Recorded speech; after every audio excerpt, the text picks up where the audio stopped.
Hello, and welcome to the Brooklyn Minds webinar series. Today we're discussing when help is not helpful, particularly help for mental illness. My name is Dr. Carlin McMillan, and I'm the CEO and co-founder of Brooklyn Minds and will be your moderator. We're a comprehensive mental health center based in New York City, and we specialize in treating patients as a team for whom more traditional psychiatric help, such as frequent hospitalizations and crisis emergency room visits, has often been counterproductive. Joining us today on our panel are four colleagues who bring a wide range of perspectives on how institutional and systemic factors play a role in getting help for mental illness challenging, especially for Black and Brown individuals. We know that as an organization and as a society, we can and must do better at this, and so I'm excited to begin the conversation today. So our panelists today include Dr. Will Osei. Dr. Will Osei is a post-doctoral fellow at Brooklyn Minds. He received his master's in developmental psychology from the University of Pennsylvania and a Ph.D. in counseling psychology from the University of Akron.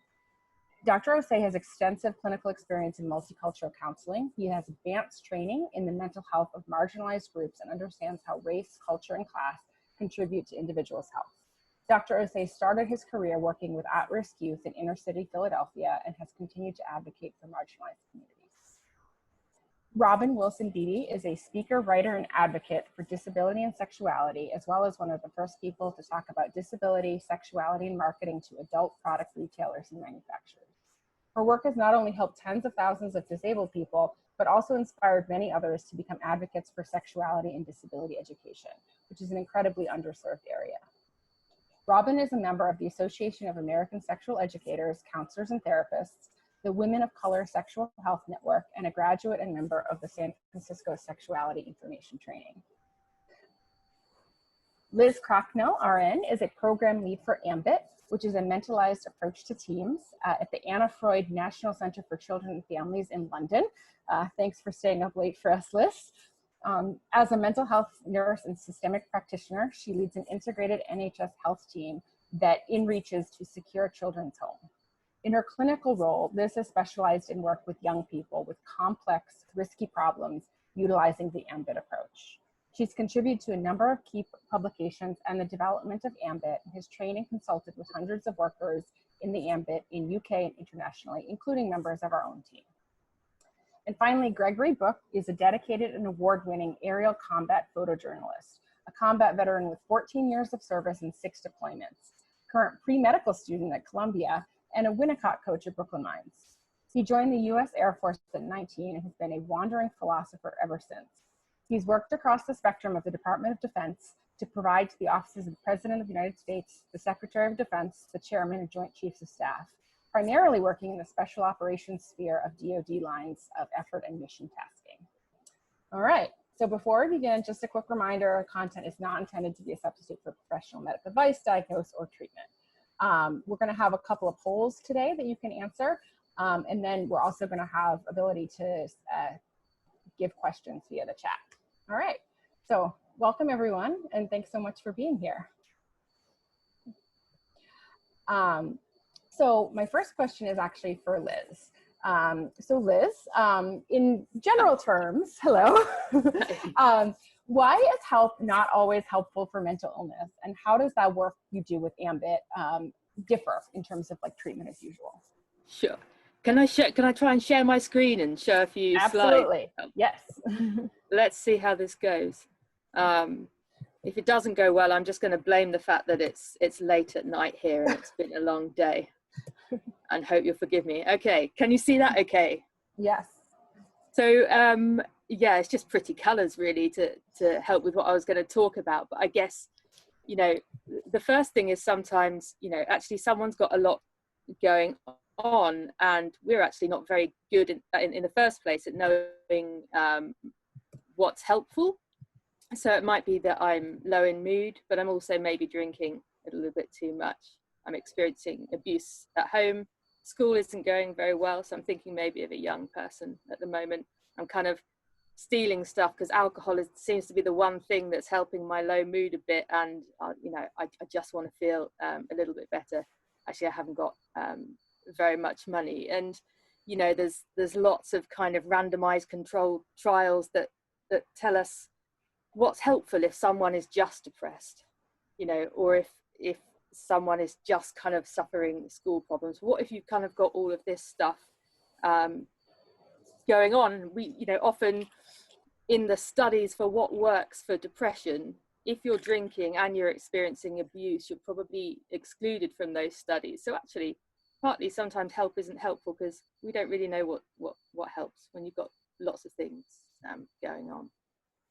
And then the other thing I was thinking about, what makes help not helpful, is when there's kind of too much of it. So when you've got all of those problems going on, suddenly you kind of collect this gang of workers, you know, like a social worker and someone from the school and a mental health worker and someone from youth justice, and they're all like, hi, I've got some help for you. And you know, I don't know how you kind of cope with this number of people all offering help. And of course, each of these people is probably using slightly different jargon and kind of language to just tell you what your problem is and what kind of help. And it's kind of like, well, I had quite a lot going on already without this kind of gang who are now after me.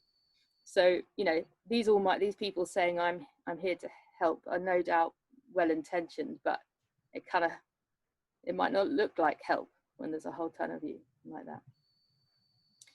And then I guess the next thing I was just thinking, and really maybe relates more to the topic, is that you don't look like help to me.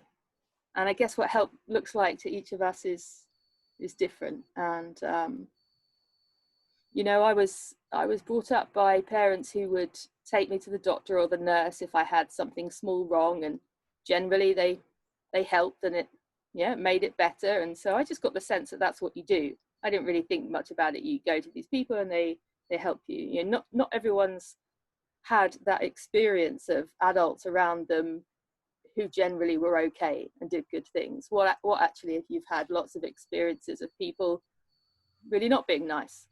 And the most, if I give an example, the kind of, and I'll keep it anonymized, but the kind of the most extreme version of this was when I was working with a 15-year-old who was using heroin, or in fact he was being injected by others with heroin. And he didn't speak English. He'd come from another European country, and I got an interpreter to help me.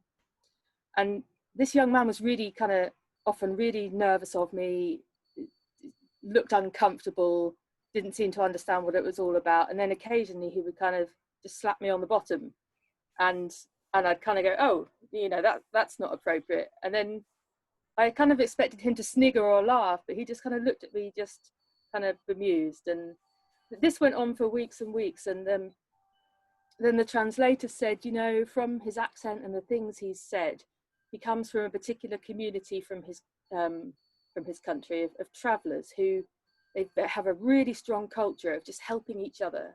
He doesn't sound like he's been to school. And most likely when he was poorly, just someone in the community helped. And I realized that what seemed to me, the idea that I'm a nurse and therefore I must want to be helpful, that just kind of seemed obvious to me, that actually to this young man, it wasn't at all obvious why this woman kept coming to see him and asking him really personal questions about his life. And then I found out that actually where he'd been living was with his mum in a brothel. And it became more apparent that actually he'd been exploited sexually. And then I suddenly thought, my efforts to be really lovely and helpful, actually I'm this, from his point of view, old lady who's suddenly being really nice to him all the time, and he doesn't really get why. And it really kind of made my kind of brain hurt trying to imagine what on earth he must have thought I was up to. And so, I mean, as I say, this is an extreme example, and I wouldn't recommend saying this to everyone, but I did really just try and share what a nurse is, and that this is my job, and actually said explicitly, I don't want to have sex with you. And it's kind of not something you'd normally say to a 15-year-old boy, but he's just kind of this tenseness. He just kind of relaxed and looked at me for a moment like, really? So I don't know, this is just kind of an extreme example of what can seem so obviously to us as someone who's supposed to be trying to help can actually look quite threatening. And I guess, I guess we're going to be talking about police today. And if you've only ever really had experiences of the police picking on you or worse, they don't look like help when they drive past, you know. Right. And therapists too oftentimes just don't look like help, where people don't know what it is, what it could be. Yeah. Sure. Especially because they ask really personal, weird questions. You know, what's that all about? Why would you be asking me about that? Yeah, just last bit, and I know you know this stuff, Carleen, but just this importance of, why should I trust you? And one of the things that some of the kind of developmental science is kind of pointing us towards now is that it's something about the experience that you understand me, and you don't just see me as anyone, but you've really tried to step into my shoes and try and make sense of what it's like to be me, not just as someone of my age and gender and color, but me. That I then think you might have something relevant to say to me. So my little drawings here are that, so it's me on the left and you on the right, and when I kind of see that you're trying to get an image in your mind of what it's like for me, so this is kind of me imagining you thinking about me, you know, it's then that I'm kind of like, oh, okay, so what might you have to help? And we call this epistemic trust. It's just a kind of a trust in help, but actually I as humans, we've developed this process for trying to work out who we can trust for help about life. And again, if I've kind of had lots of experiences of people who look a bit like you being even just benign and okay, you know, I'm much more likely to be someone that approaches help with just a general trust that, yeah, you do want to help me, you don't want to harm me. If I've had lots of experiences of people wanting to harm me, you know, my brain would be doing survival really, really badly if I was just like, fine, I'll trust you when you ask me really personal questions. Actually, my brain's doing a really good job of going, yeah, I'm not sure. I'm going to take some convincing that I can trust you. And I guess if we just kind of,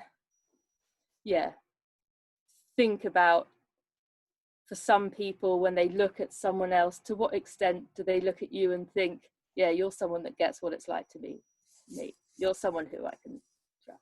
We can trust. So, yeah, that's the end of my sort of brightly coloured pictures. I'll stop sharing. Thank you. I think that was lovely and a great sort of framework to start from as we think of how people look at the systems that we have put in place to help look really different depending on the perspective that you're coming from. Yeah. And I think it would be a great segue into actually Dr. Osei to talk a little bit about things we've been hearing a lot about in the news and on social media about how difficult it can be for Black and Brown individuals to connect with therapy. There are, a lot of reasons for that, but I'm wondering if you could, comment a little about your perspective on that. Sure, yeah, and this has been one of my research interests. My dissertation was on how African-American men seek help and kind of what the process is for them to get into counseling services. Because the one thing we know is that the rate of Black men in therapy is incredibly low, but also the retention, which is actually kind of more worrying. By that means that when Black men do go to therapy, they usually end up, disengaging between the first 2 to 3 sessions. And when we really think about that is a lot of these men don't know what help should look like, right? So again, for the African-American community, often we seek help from family, friends, other people within our community network, rather than seeking kind of medical attention, because again, there's a long history of systemic racism. We still have the legacy of the Tuskegee experiments and other ways in which African Americans really, when they've interacted with the medical health system, are kind of treated with, poorer outcomes and worse care. And this is something that's been kind of consistently kind of seen. Even as recently the last few years, we've really seen that doctors, when treating patients with the same amount of pain, will often give African American patients less pain medication, right? So they have this validated fear of, medical institutions. So, how do we kind of close that gap? I think the first thing is also is understanding that African Americans, what might be helpful for them might not be the same thing. And a lot of it might be more scenario based and physical health based. So by scenario based, I kind of mean like oftentimes you'll see a patient that I think a traditional therapist might look as depressed. But if you're not really understanding the systems wide levels, by that I mean what is going on in their actual life, right? So this person's depressed, but if we pull a little deeper, we find out they're unemployed, there's family conflict, there's all these other layers that are really contributing to their depression. So if you have somebody who's not really digging that deep and just seeing that this is somebody who's meeting the DSM criteria, let's give them an SSRI and sign them up with a therapist, you're really going to see them really disengage because they're not going to feel better. So the first thing is for therapists to be willing, and I think it's a responsibility at this point to really understand the lived experiences of clients, especially clients of color, because sometimes by really helping them brainstorm and think about those practical solutions, and sometimes it's a little bit more difficult for therapists who maybe don't have the community resources, but I think it's a responsibility for a therapist to, if you know a client is struggling with something like food security, they're not going to be able to do the work of therapy if they're hungry or they're unemployed, right? So we have to be willing to kind of get out of our comfort zone and really make sure that those basic needs are covered, because that's, again, one of the things we're going to see. And so this might just be a lot of practical life skills and tools like that. The other thing is just really being open and willing to talk about difficult issues. So something that works for me well is when talking to African Americans, oftentimes counselors don't bring the concept of race and culture into the room. So they'll work with somebody and they'll often take what we call a colorblind perspective, where they'll say something like, oh, well, I treat all my patients the same, or I see them all, I don't see race. And kind of, even if they don't say this out loud, they just kind of make these assumptions, you really see that a client will start disengaging because maybe they'll have an experience at work that they think is based on race. The counselor doesn't feel comfortable discussing that, and they'll again pull away or change the subject or offer a very basic kind of mental health skill when the person really needed some validation and some discussion around maybe the more racially sensitive topic. So really this is about counselors and help sources kind of really reaching out to kind of educate themselves. But from the standpoint of the client or anybody who's looking for maybe more culturally competent care, it's really about having a discussion with therapists. I think a lot of other medical professions, you just kind of come in, you get a script, or you go to your PCP once a year. But with therapy, I think there's a lack of understanding in the African American community that this is a dialogue and a relationship that has to be built. So if you are meeting somebody for the first time and they're not discussing things, it's kind of, there's an education piece that needs to take place on, this is what you ask, this is how you kind of look for a culturally sensitive therapist. And if it's not working, it's not your fault, it's not the therapist's fault, but it might be a good time to have a conversation about with another therapist or finding somebody you feel like can discuss those things. So that's just kind of my snapshot on how seeking help sometimes is not helpful for African Americans. Yeah, thank you. No, I was thinking about what you said in particular about that oh, I'm colorblind kind of statement, because I think for certainly a sort of prior generation of parents, that's a lot of what parents were kind of taught to say to their children, right? And now we're thinking more of this sort of anti-racist parenting where we don't say that. That's not actually helpful for kids. And it sounds like it's really, there's quite a parallel with therapy too. Right. Yeah. So I'd like to just kind of zoom out a little bit and just look at the sort of larger Black Lives Matter movement and advocacy work. And I know, Robin, you have a lot of skills as an advocate, and you're a doer. And I see you're already doing in the chat, you're putting resources. And so can you tell us about these resources? Okay, yes, sorry. I was trying to have it, and then I was gonna like hit enter when it was time for me to talk, but hi. I come from a disability self and systems advocacy background. I worked professionally in that field. And one thing that I learned was about crisis intervention teams. But before I talk about that, I wanted to talk about the fact that people with disabilities are disproportionately represented in police violence. Yes. You know, as victims of police violence. Up to about 50% of people who are killed by the police have some sort of disability. When I was reading this article, which I shared, like, for instance, Sandra Bland, she had epilepsy and depression. Eric Garner, who, you know, was killed after the NYPD officer put him in a chokehold, he had asthma, diabetes, and a heart condition. Freddie Gray had a developmental disability because of lead. You know, the list goes on.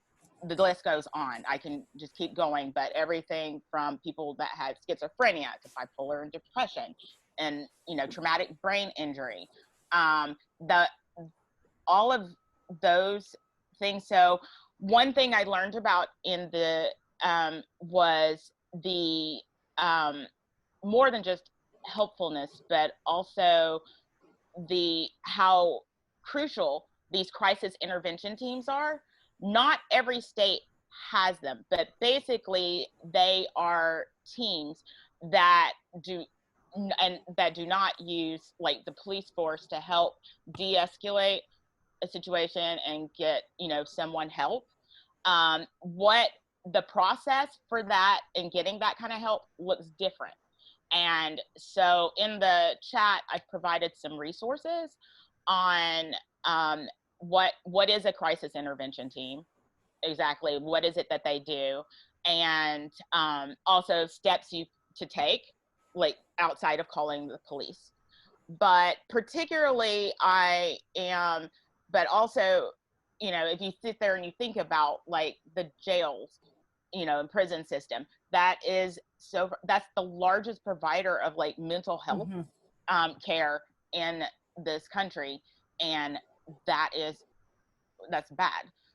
And so, you know, there are different ways that several, like, different disability advocates have talked about dealing with this disproportionate amount, you know, of people who are killed by the police that have disabilities. And that's, you know, I've heard everything from, you know, basic, like, there have been several advocates like Leroy Brown, who is a person with a disability and who advocates about poverty and intersection of, like, race and disability.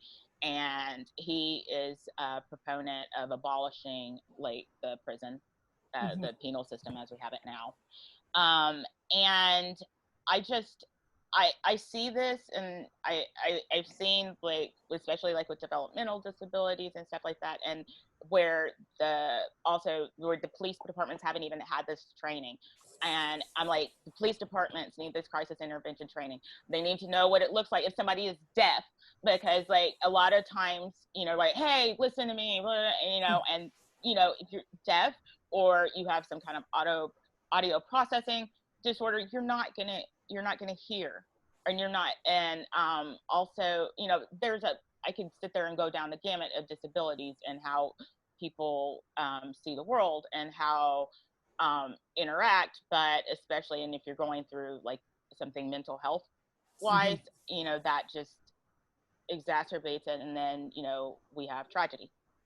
And so my thing is, I'm like, okay, so we know that this is here, we know this is bad, what the fuck, what do we do about it?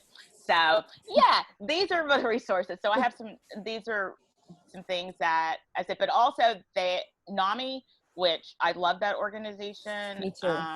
Yeah, and it lists, you know, like I said, things like you do, like, you know, calling everything from here's where you contact for, like, helplines, like 24-hour helplines. This is like a crisis team.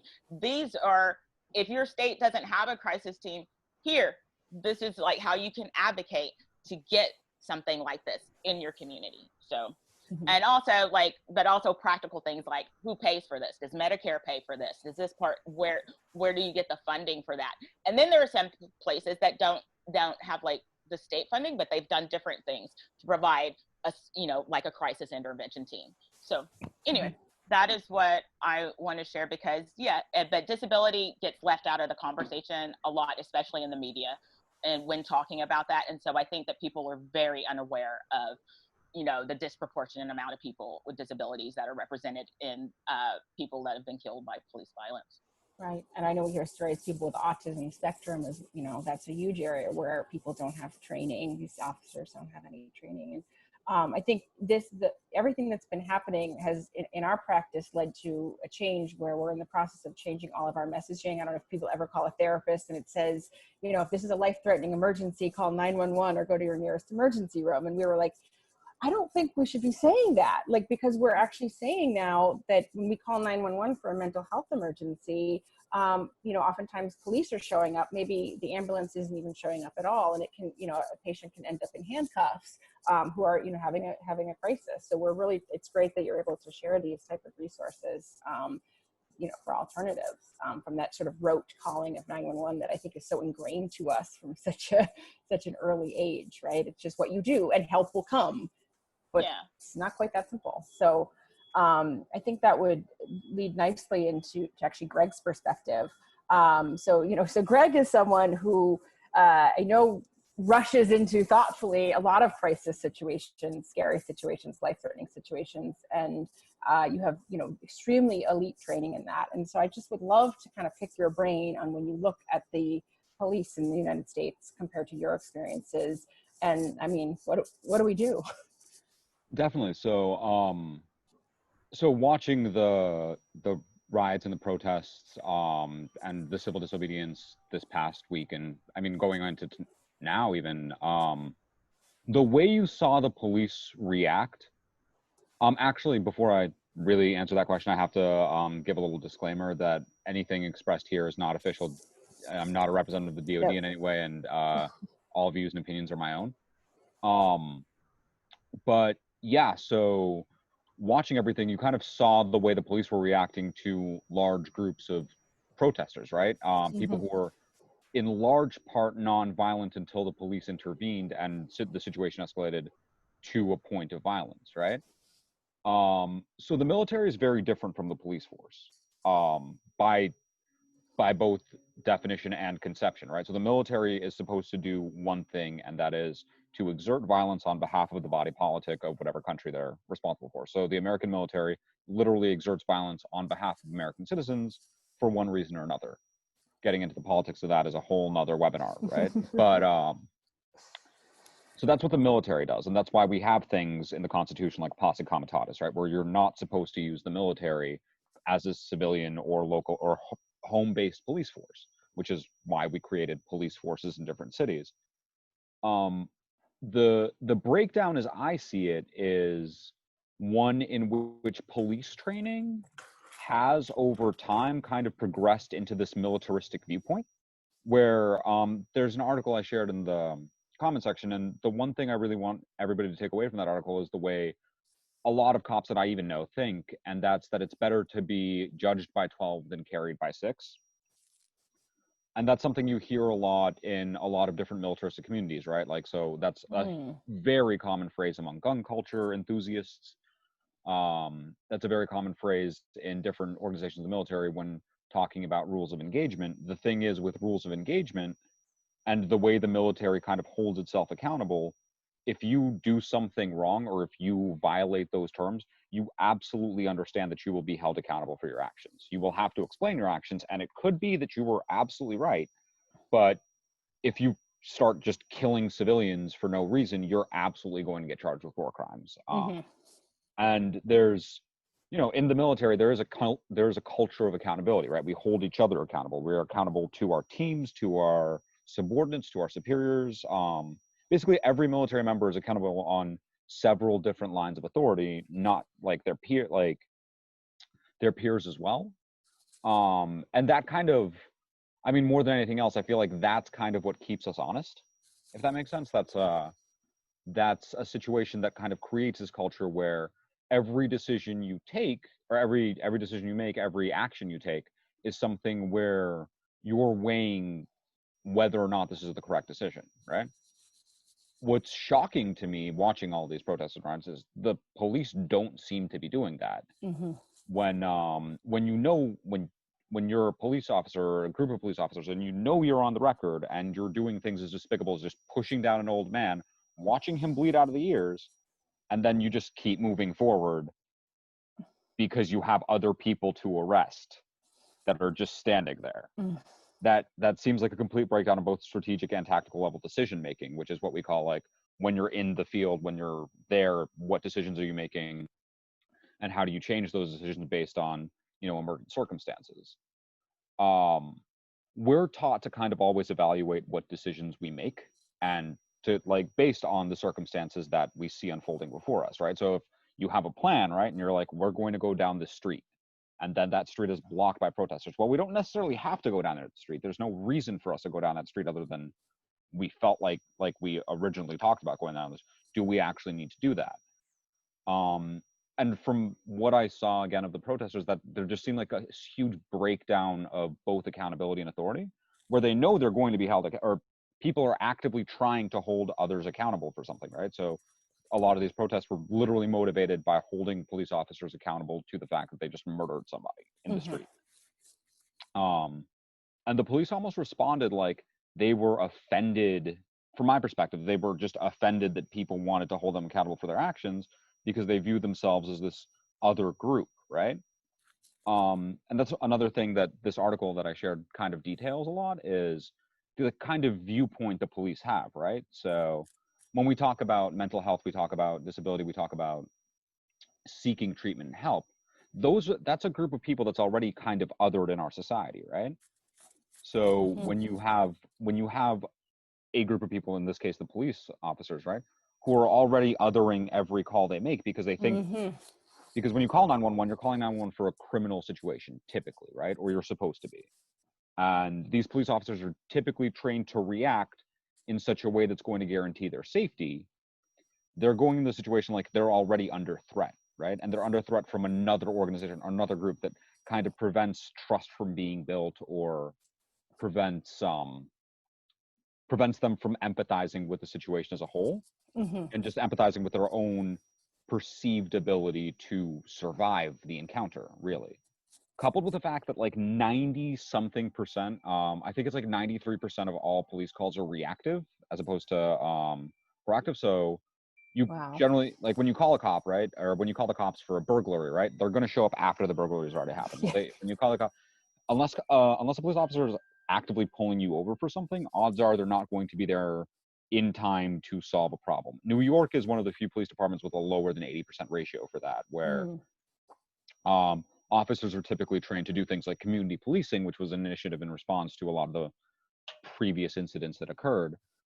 But the problem with that is your average cop has about 1,000 hours of training in the police academy before they become a police officer.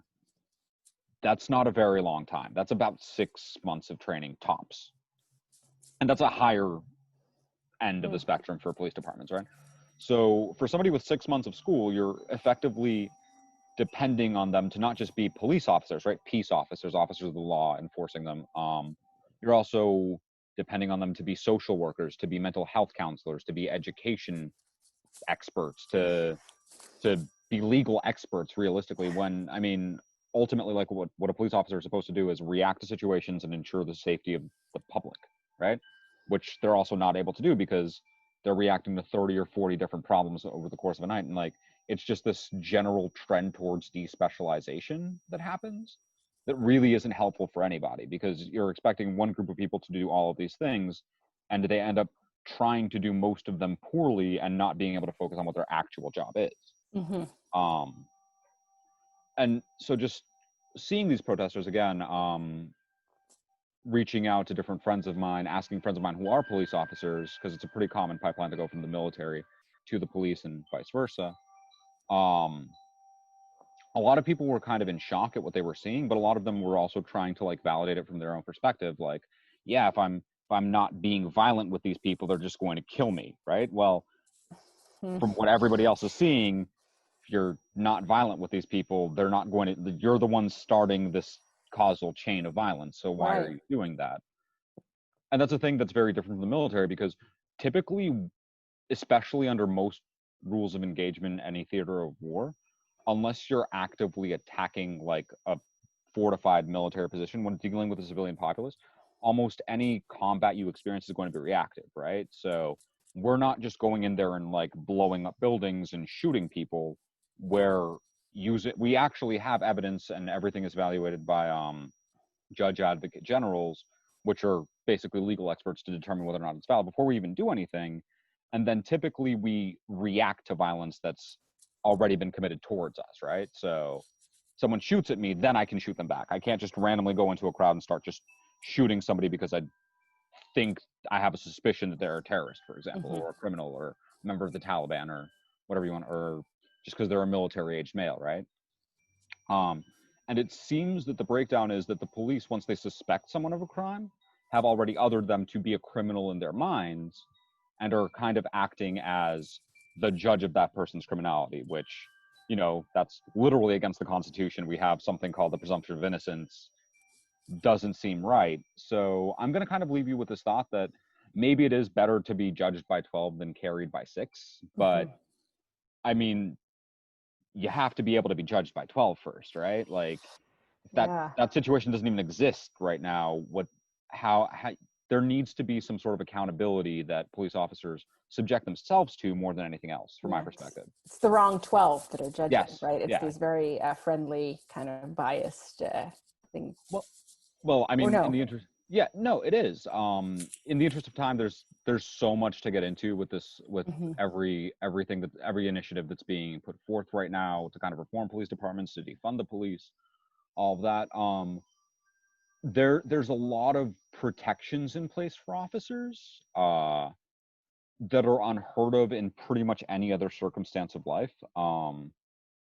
Qualified immunity kind of being the most gross example of that, where it literally prevents members of the police force, and only the police force, from being held accountable for their actions, because the way in which it has to be judged is so extreme that unless the exact same circumstances have happened previously in the exact same way, it can't even be tried. And that's why you see a lot of police officers getting completely off of charges of murder. In the Sandra Bland case, I remember that one, the Michael Brown case, a few other cases where police officers were acquitted of all charges, and not because they weren't guilty of those charges, but rather because the evidentiary presumption that they need to be convicted is so high. It's a much higher bar than exists in any other part of our legal system, to my understanding. I'm not a lawyer, so I can't really confirm that either, but that's something that's been explained to me in the past. So, wow. Well, thanks for sharing that. I'm just curious if our other panelists kind of have reaction to anything anyone has said, but in particular Greg, because I feel like this is, what he's saying is not stuff that I'm sort of hearing out there a lot. It's a very interesting viewpoint. I mean, we're not just hearing others in the military kind of talking about this. So I know you're not representing them at all, but any thoughts, Robin? I saw you were, nodding a lot. Yeah, I guess I was sitting here. I never really thought about the fact that, yes, we are expecting police officers to do all of these kind of jobs, and they're doing them poorly. And it's like, if you're just doing a crappy job, and I'm thinking about like all the different trainings and things like that they're supposed to go through, like they're supposed to have like diversity trainings and this and that and whatever, and then I'm wondering, and also particularly I'm thinking of like the people that are drawn to being a police officer, and why, because I come from this from a place of understanding, because I'm dating someone currently who once upon a time was a sheriff's deputy, so a cop, and so we went through so we've had some very enlightening discussions, especially because he's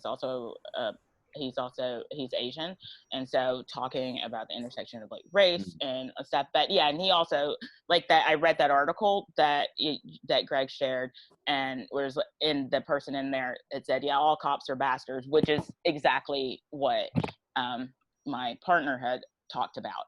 But and so I feel I thoroughly dislike, I hate the police, the way that it is set up now. And the fact that peace officers, I'm like, there's no peace.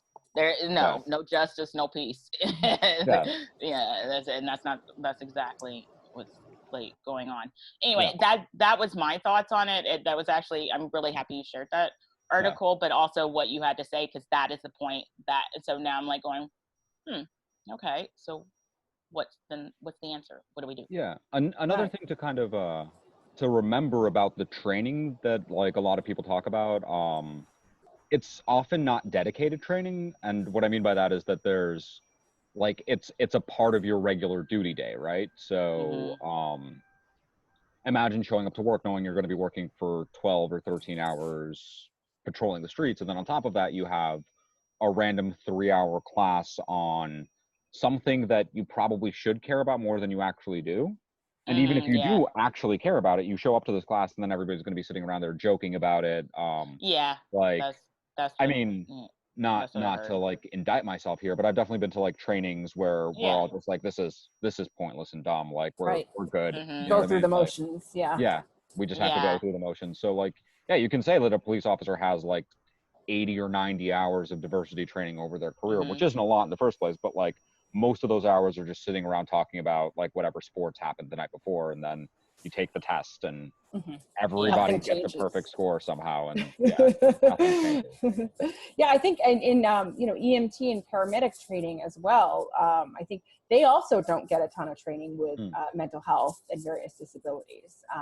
I know my husband is also a psychiatrist. He does some of that training on suicide for local paramedics, and he was, he's happy to do the training, but also at the same time recognizing it's quite limited. And so these, when we talk about defunding the police, we're talking about funding these other programs where trained mental health specialists could come into this crisis, who that's like what they do. Like there is an art and a science to it. It's just not possible for everyone to know how to do that.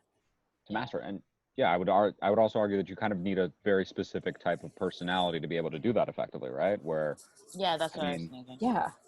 And if it doesn't overlap usually with people who are interested in going into the the police force. Yeah. Will or Liz, any thoughts?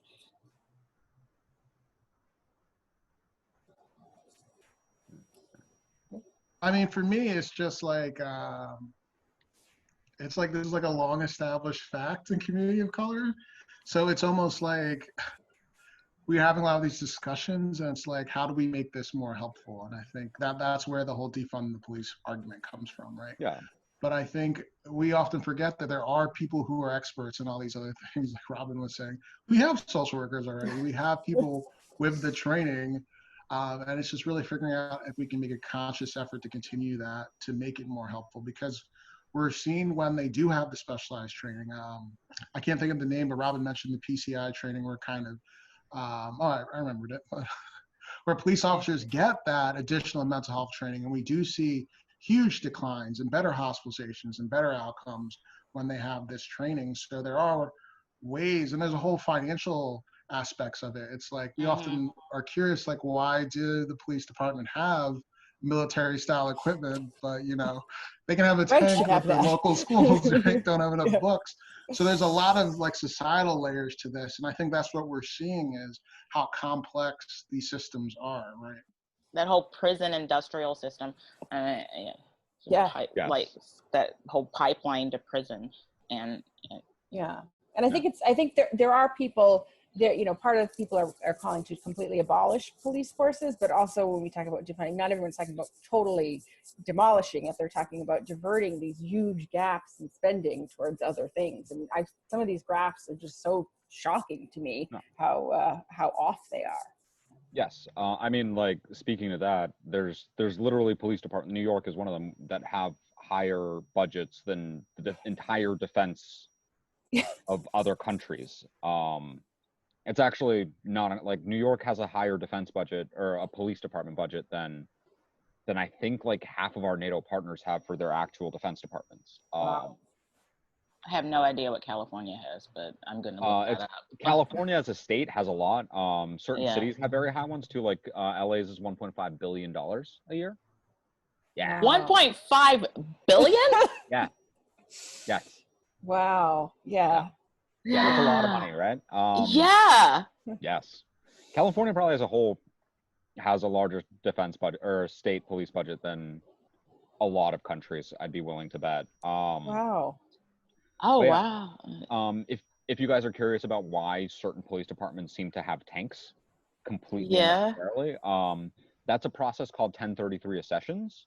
Mhm. So they typically get those from the military when we're done with them. And A Wow. hand-me-down? yeah, it's literally like it's hand-me-down MRAPs, it's hand-me-down Wow. yeah. Yes.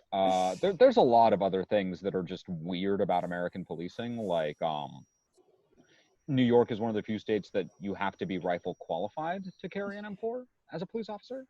A lot of states you can just, like, if you're a cop, you can just buy your own rifle, and that's a thing. Wow. Wait, I'm not what? entirely. Yeah, that's. Can we back up? I'd You like to just buy your pause. own gun and go to work? What? Yeah. Yeah, you Yeah. get issued. Wow. Wow. Yeah, which that's kind of weird to me too, right? Yeah. Yeah. I'd like to just kind of pause and ask our friend from across the pond here. Yes. Yeah. To this, and I know I was going to ask you a little bit about some differences in the police force in the UK, but yeah, what's happening for you right now? Yeah, well, that's why I hadn't said anything, because I was kind of trying to get my head around some of the differences. So, police do not routinely, Northern Ireland's different, but the rest of the United Kingdom police don't routinely carry guns. So I was just, I thought, crikey, I don't know the percent, so I was just quickly kind of looking it up, and it's something like 4 or 5% of officers would have a firearm. So, and it tends to be that there are kind of particular firearm officers, and you kind of have to get authorization to bring them in for a particular thing. So, our police have little batons, they have little sticks. Mm-hmm. Yeah. I know. hear about the bobbies. But it's just a really tricky kind of chicken and egg thing. We don't have the guns out there in the population. Yeah, that's too. It's quite farmers. tricky.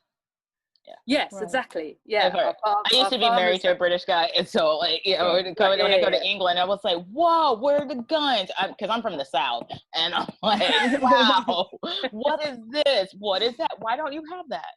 Okay. Yeah. No. Yeah. And Liz, I guess in the UK though, I mean, I think everything, I don't want to paint like an overly idyllic picture. Like I think you're still having a lot of racial disparities. Can you talk a little bit about some of the commonalities? Yeah, I mean, absolutely. I mean, so the effect of George Floyd's murder has been really significant here, and it hasn't. Obviously, there's some talk of police, but it hasn't really prompted lots and lots of discussion about police brutality here. Just more has, and I think on top of Brexit, which is about race, but it's kind of about difference, and some people just kind of going, but we're British or English or something, and it's kind of about difference. And then there was this kind of confusing experience for some people of being shown the pictures in the news of these kind of brave NHS doctors and nurses who were dying of COVID. And people were looking at them going, oh, but a lot of those people aren't white. And obviously that was reflected in terms of mortality generally. We're seeing this disparity, but also I think people were realizing how much our National Health Service relies on people that aren't white and that have been invited from other countries sometimes, obviously sometimes born here. And that was kind of already people, that on top of Brexit, and people are going, ooh, and then this. And there's been a real kind of outpouring of pain. And so in the Anna Ford Centre, in our workplace, there's just been conversations happening about race and injustice that we've shamefully really. I mean, really, not had before. I mean, it's and that it seems to be kind of happening across the country in different organisations. And there was just this, well, what I thought was just a fantastic moment over the weekend, where in Bristol, Yes, all the beautiful kind of buildings in Bristol were paid for by the slave trade. And there's this statue of this guy, and he's there because he also paid for lots of schools and hospitals, but that's because he had a whole ton of money from being a slave trader. And over the weekend, people pulled him down and they chucked him in the sea. Yeah. And the police were there, and they stood there and went, yeah, okay, we're not going to stop them doing that. Yeah. And it was a really powerful moment. And it's kind of weird that before we were all just tolerating him being there.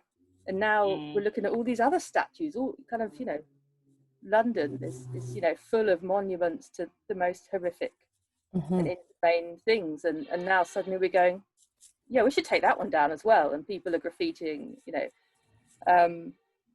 So it's sort of, you know, beyond police brutality, I guess. It's just opened up this whole conversation that's built on, you know, various other bits of context that have been going on, you know, across the world, but in this country. But yeah, so I've gone off on one there now, started talking about statues being.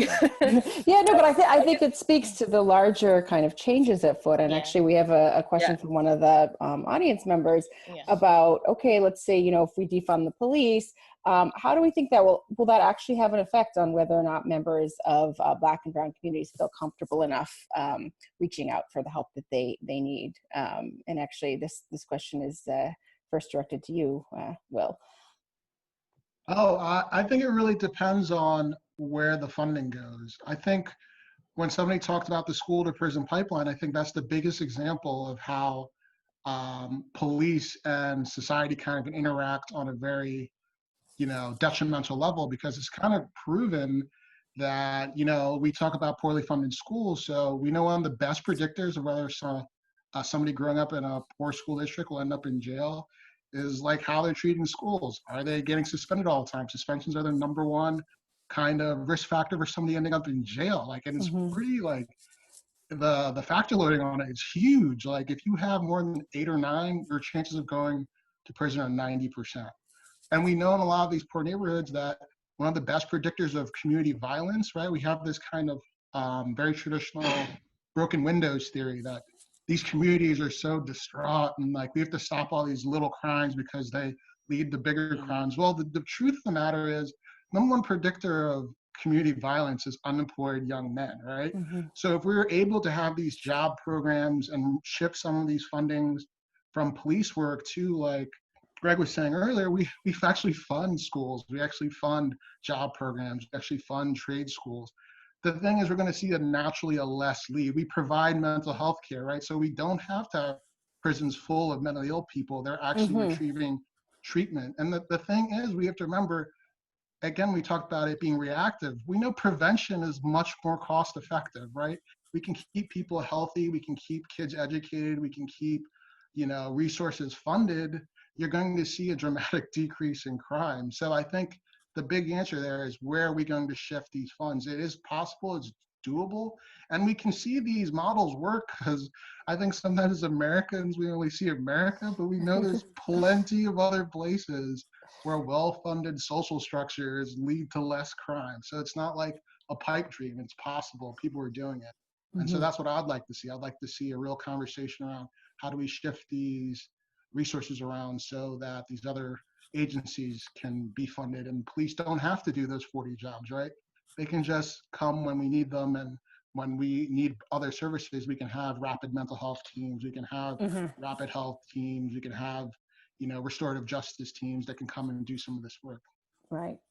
Thinking about also in the schools, I saw in New York, there's a movement afoot to have less police or no police in schools, and thinking about having therapists in schools would be a big deal. A lot of schools really very limited to no support in that way. So Any other kind of thoughts, if we could kind of wave that magic wand, get these funds, what would others do in just the last couple minutes?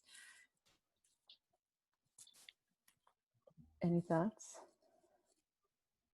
I'd actually, like, I fully agree with Will on kind of taking the money from that, if you do end up defunding the police departments, or reducing their funding, whatever you want to call it, it'd be very interesting to see, to me, because one thing that Will just said that I really caught on to was the understanding that, like, we think about things in terms of, like, America is doing this, so, but America isn't really one place. You know, I mean, realistically, like, America is the size of all of Europe, for example, right? Or, I mean, Texas is the size of most of Western Europe. Like, the way, like, the solutions that work in Texas, for example, might not work in New York and might not work in California. So I think any conversation about defunding or reallocating funding needs to be kind of based on the community it's going to be serving, right? So if you're in New York and you're seeing a preponderance of, like, mental health issues in a specific community, that's something that needs to be addressed, right? If you're in Texas and you're seeing a different kind of mental health issue, maybe, like, have a crisis response team geared towards that. If you're seeing, you know, schools experiencing, like, one form of crisis or another, or violence or whatever, you don't necessarily need cops to address that, right? Like, unless you're going into a school that's literally a war zone, which I actually have done. And even then, like, we typically don't, like if we're armed, like, we strip down, we try to look as unthreatening as possible, just to, like, because they're kids, you know what I mean? Like, it's not hard to, like, deal with a kid if they're trying to be, like, you're generally going to be stronger than them, you're generally, like, more physically capable, like, you can calm down. So the whole, like, policing in schools thing is, I think, something that we need to really address, just because it's one of those things that kind of starts off the pattern, right? Like, Yes. if you're I mean, I can speak from my own experience. Like, even to this day, even though I'm, you know, a classically upstanding member of society and, like, a white cishet male veteran, like, I'm good to go, like, until, like, I'm at the peak of privilege, as it were, right? I don't trust cops. For the most part, I really don't trust cops. And I don't trust cops because my interactions with cops when I was a kid in, like, a public school in Boston were not the best. I mean, not to get into a lot of it, but, like, it's just one of those that things. early imprinting. Those Yeah. To wrap, I think we have to wrap things up. Which is, to get back to what Liz was saying at the beginning about trust, right? Like, how do we build trusting relationships with the people in our life, teachers, therapists, people who are trying to help, and it really makes a difference, kind of who's in front of you. Yeah, no, it definitely does. Yeah. Well, thank you everyone for this discussion. I'm hoping that I know it was thought-provoking for me, so I'm hoping it was for you as well and for our audience. The links that are shared in the chat, we will be sending out in an email tomorrow to people that attended, and then also we'll send it to people who couldn't make it today. And so we hope that you'll tune in for future webinars. We post them on social media and our mailing list. So stay tuned for that. And thank you so much. All right. Bye-bye. Yeah.